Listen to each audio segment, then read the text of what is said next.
والعاقبة للمتقين ولا عدوان إلا على الظالمين أشهد أن لا إله إلا الله وحده لا شريك له وأشهد أن محمدا عبده ورسوله أما بعد. Puji syukur kehadirat Allah Subhanahu wa taala yang mana pada siang yang berbahagia ini Allah masih memberikan rahmat dan nikmatnya kepada kita, di mana di antara nikmat tersebut yang Allah berikan adalah nikmat sehat, nikmat iman, dan nikmat Islam. Kalaulah Allah tidak memberikan nikmat tersebut, niscaya kita akan terasa berat untuk melangkahkan kaki kita ke masjid yang sangat mulia ini. Salat teriring salam malah kita kirimkan kepada junjungan alam kita, yakni Nabi besar kita Muhammad sallallahu alaihi wasallam, dengan ungkapan Allahumma salli ala sayyidina Muhammad wa ala ali sayyidina Muhammad. Hadirin yang saya muliakan, ada satu ungkapan yang dikatakan oleh salah seorang ulama besar, dan beliau ini bukan hanya sebagai seorang ulama, dia adalah juga sebagai filosof, ya, sebagai filosof dan ahli tasawuf, sehingga buku-bukunya banyak dipakai oleh para ahli, dan termasuk kami di dalam bidang psikologi Islam. Dan di antara karya dia yang monumental itu adalah buku Al-Ihya Al-Ulumuddin. Siapakah beliau? Yaitu Al-Imam Al-Ghazali, seorang ulama besar yang terkenal, seorang filosof, ahli tasawuf pada zamannya. Ada satu ungkapan yang menarik saya kaji di sini adalah ketika beliau mengatakan begini: halakan nasu kulluhum illal ulama wa halakal ulama kulluhum illal amilin wa halakal amiluna kulluhum illal mukhlisin. Apa artinya di sini? Beliau mengatakan bahwa semua manusia itu akan hancur kecuali para ulama. Itu orang yang berilmu. Dan orang yang berilmu itu juga akan hancur atau tidak ada arti ilmu baginya kecuali orang-orang yang beramal, yaitu orang yang mengamalkan ilmu yang dia miliki. Dan orang-orang yang beramal akan hancur juga atau tidak ada artinya nilai dari amalan dia kecuali orang-orang yang ikhlas atau orang yang mukhlisun. Maka di sini dapat kita simpulkan bahwa ikhlas merupakan sifat tertinggi dari sebuah amalan. Jadi amalan yang kita lakukan tanpa ada nilai-nilai ikhlas, maka tidak ada artinya, tidak ada nilainya.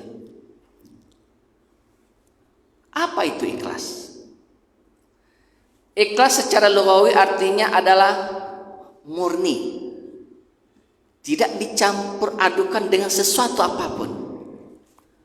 Sebagaimana Allah telah berfirman yang mengatakan labanan khalisan sa'igun lisyaribin.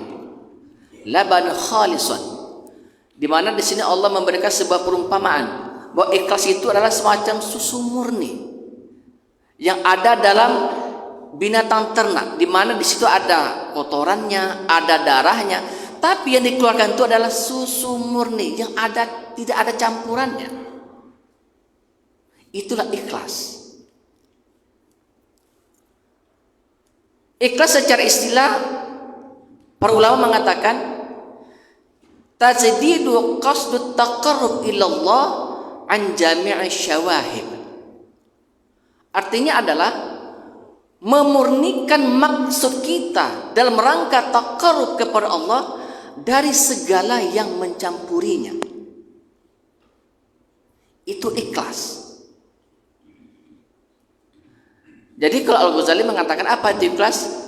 Bahwa ikhlas itu adalah melakukan semua amal perbuatan yang dilakukan hanya dilakukan atau ditujukan lillahi ta'ala.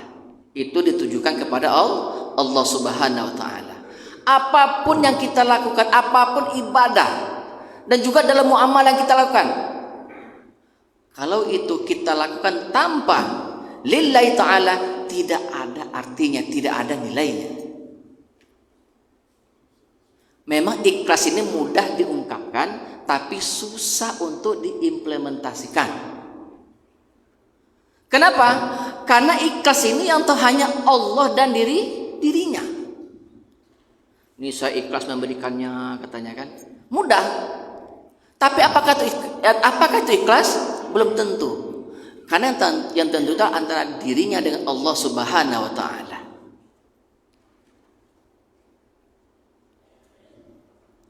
Apa keutamaan ikhlas di sini?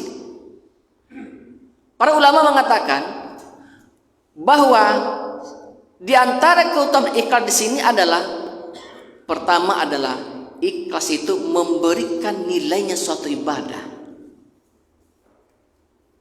Memberikan nilai suatu ibadah. Sebagaimana Allah mengatakan, A'udzubillahi minasyaitonirrajim, bismillahirrahmanirrahim. Wa ma umiru illa liya'budullaha mukhlishina lahuddin. Tidaklah kalian diperintahkan kecuali untuk menyembah kepadaku, kata Allah, mukhlishina lahuddin, dengan ikhlas. Jadi kalau boleh kita katakan di sini bahwa ikhlas itu juga merupakan syarat bernilainya atau diterimanya suatu amal ibadah. Jadi kalau ibadah apapun yang kita lakukan, sholat, puasa, zakat, sedekah pun sekalipun, kalau itu tidak kita lakukan dan ikhlas, maka itu juga tidak ada nilainya. Itu pertama. Yang kedua, ikhlas itu mendatangkan kelapangan hati. Ulama mengatakan, wa man 'amila lillahi fahuwa minal ahrar. Barang siapa yang melakukan sesuatu amalan karena Allah, maka dia akan melampangkan hatinya. Jadi Bapak Ibu sekalian, kalau kita memberikan sesuatu dengan ikhlas, maka kita lepas, plong. Kalau dalam istilah psikologi namanya rilis. Tidak ada beban.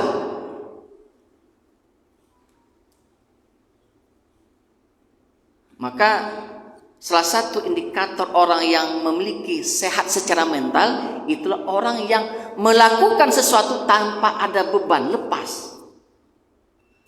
Kenapa? Karena dia bersandar hanya kepada Allah.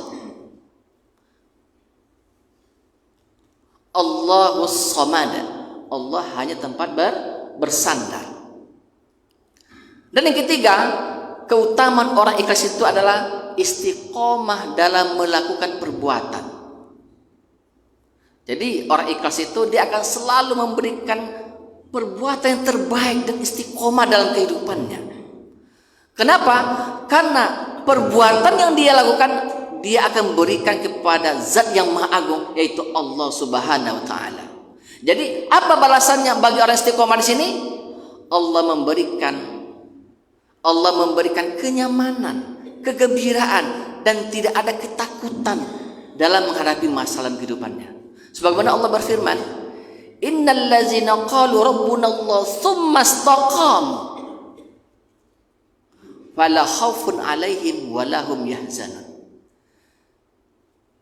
Sesungguhnya orang mengatakan bahwa Tuhan kami adalah Allah dan mereka istiqomah dalam keikhlasannya, dalam amalannya. Fala khaufun 'alaihim wa lahum yahzanun. Mereka tidak akan terdapat rasa takut dalam dirinya dan mereka tidak merasa khawatir dalam menghadapi hidup dan kehidupan ini. Maka untuk itu mari kita jadikan ikhlas menjadi modal, sifat utama dalam kehidupan kita. Mudah-mudahan ini merupakan menjadi perisai dalam kehidupan kita dan menjadikan ikhlas menjadi moto dalam kehidupan kita. Mungkin itu yang bisa saya sampaikan pada siang hari ini. Mudah-mudahan dapat bermanfaat. Billahi taufiq wal hidayah. Assalamualaikum warahmatullahi wabarakatuh.